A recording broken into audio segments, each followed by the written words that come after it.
Today is July 16th, 2026, and the Riftbound developers released a new banned update list of cards that we are no longer allowed to play with in constructed play.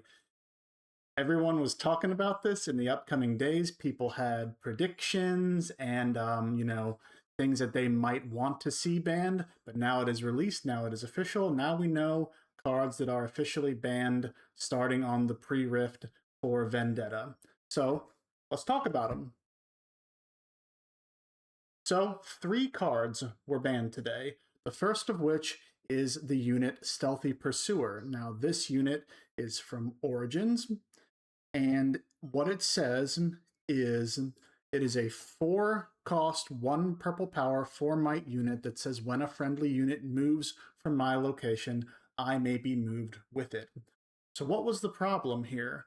The problem existed in that there was an infinite combo that could be pulled off relatively easily with this card. What you would do is you would use the gear, Eye of Pilgrim's Eye, something like that, the 1-cost gear that Azir plays, that when it attaches to a unit, whenever the unit moves, they make a 1 might recruit token. You would combine that with the yellow Renata Glass unit that says your token units enter ready. So how it would work is if you have this unit at base and an open battlefield it can move to, or a battlefield it can win a combat in, let's say, this unit would equip the Eye, it would go to that battlefield and make a 1 might recruit token. That recruit token would enter ready. Then the infinite combo happens is when you remove that recruit back to your base, Stealthy Pursuer moves with it, and then upon that move makes another 1 might recruit token. You repeat that process moving back and forth over and over again, and all of a sudden you have infinite units. While that doesn't win the game for you on the spot, it requires a very specific answer from the opponent in order to prevent you from winning. And the Riftbound developers said that this play pattern is not conducive to healthy gameplay. They said it was too easy to pull off in their opinions, so preemptively this card was banned. They said in their Twitter feeds that one of the developers said that they were aware of this infinite combo and they let everybody know ahead of time, hey, we're banning this. I believe I said it was from Origins. It is not from Origins, or maybe it is, whatever. But there was an infinite combo that they were uncomfortable with having in the game, so they preempted it by taking this out. And to me, honestly, that makes sense. When something is so easy to pull off, to be infinite in a card game, it is ripe for abuse, and they don't want their card game to be seen as something that one player can have all the fun, all the game actions, and the other opponent kind of has to watch them helplessly run away with the game when there's nothing they can do about it. It doesn't set up a good, healthy, fun game environment for 2 people, so I completely understand the ban here. Now, the other 2 cards they banned were 2 cards that are very similar to each other. There were 2 battlefields. The first one was Arena's Greatest, where it says at the beginning of each player's first beginning phase, that player gains 1 point. And the second battlefield banned was the reverse of that. Aspirant's Climb increased the points needed to win the game by 1. Both of these battlefields were played by opposite decks wanting to do different things. For Arena's Greatest, it was played by fast decks. Fast decks want the game to end quickly before a mid-range opponent or a control opponent can stabilize and stop the aggression onslaught. Shortening the game by 1 point with Arena's Greatest helps them do that.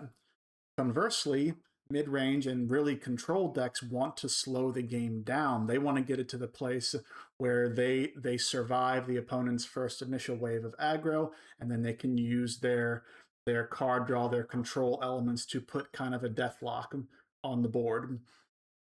Increasing the points needed to win the game by 1 helps them do that. Now, the reasoning they said for this is that while these battlefields are not necessarily oppressive on their own, my understanding is it kind of restricted like battlefield choice when it comes to different archetypes. I know in the A to Z series, I believe our Annie videos are going to come out very soon.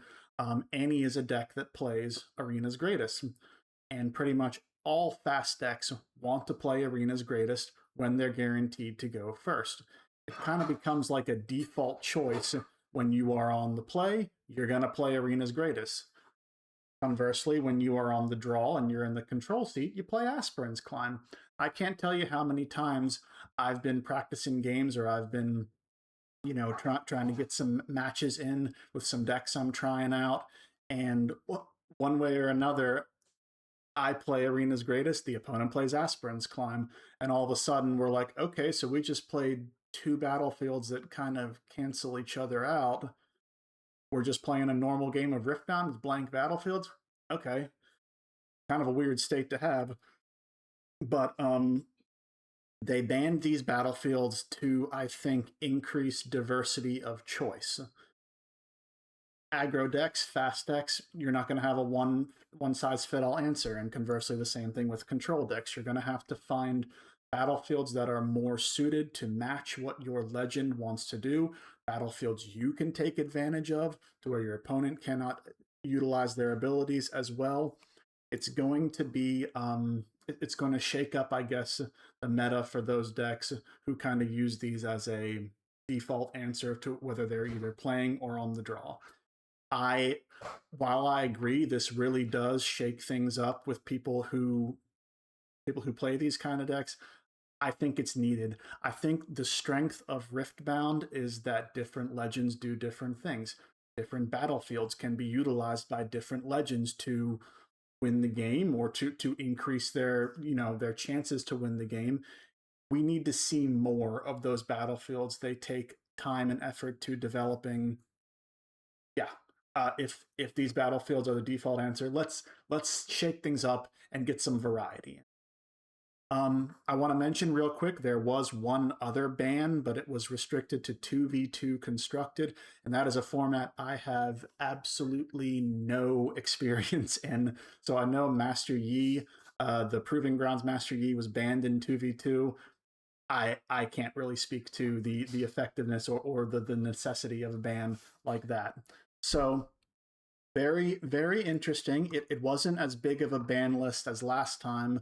Last time we had a ban announcement, Draven had his iron grip on the Riftbound meta, and they needed to address that.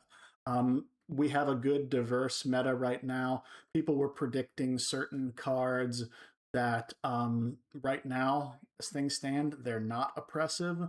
So I am in favor of a lighter hand approach. Some people may not like cards like Stellacorn Herder. Some people may not like cards like Fizz or Starcrossed, or the combo that both those cards represent.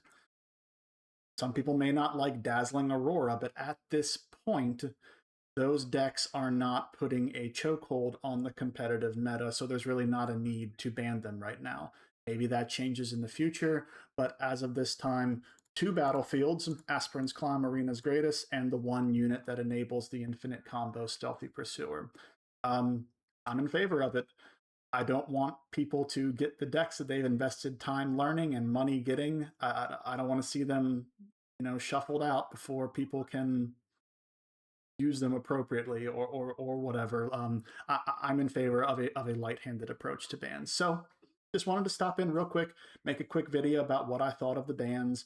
If you would like to give your feedback, if there's any other cards that you think they missed out on that might need a ban or maybe need to be put on a watch list, feel free to leave me a comment about it. If you like the content, subscribe, like the video. I really appreciate it. And as always, I will see you all in the next video.